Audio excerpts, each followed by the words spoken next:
All right, guys. 2015 and a half Chevy with the Duramax and the Allison transmission. Goes in gear, drives like 20 feet, pops out of gear. The indicator lights to tell you what gear you've selected, they just blink.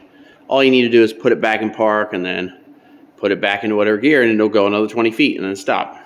Also, the speedometer doesn't work. So it was throwing a code for transmission output speed sensor being bad. So I went ahead and put a transmission output speed sensor in. The only one I could find, which turns out was on the transfer case, not on the transmission. On the older Allison 1000s, they had transmission output speed sensors and transfer case. Now they've gone over to a transfer case only. So let me show you where that's at, because that kind of threw me for a loop as well. Right up here is your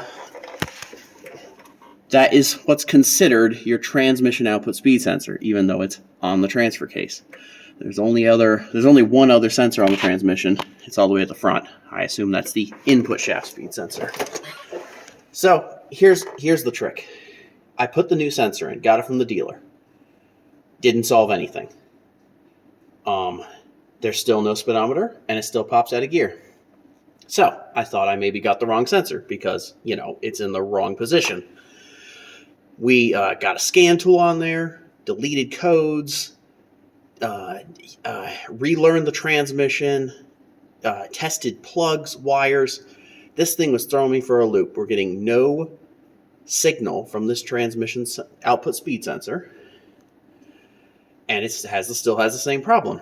So I got one night crazy late, 3 a.m. I'm digging around, stressing out about this. And some guy on a forum, and I can't remember his name, it was way down a rabbit hole and I can't find him again. He said, oh, the sensor wasn't spaced properly. It needed to be pushed in farther because it's too far away from the reluctor wheel inside. And I was like, I mean, it's easy enough to test. It's easy enough, but nah, I mean, that's crazy. It's a new sensor. The old sensor had, I guess failed or maybe had the same problem. And the new one's got the same problem. But for shits and giggles, I pulled the bolt out and shoved it in with the bolt not in. And boom, speedometer's back. Gear shift's fine. We're all golden. So, yeah, apparently this is not a uncommon problem. The sensor is seated too far out. So I just removed the sensor, put it in a vise, and bent the bracket so it pushes it in like another 1/16 of an inch, just a little bit. And problem solved. So, yeah, put that one in your hat if you're a, Duramax Allison transmission guy. That'll throw you for a loop for sure.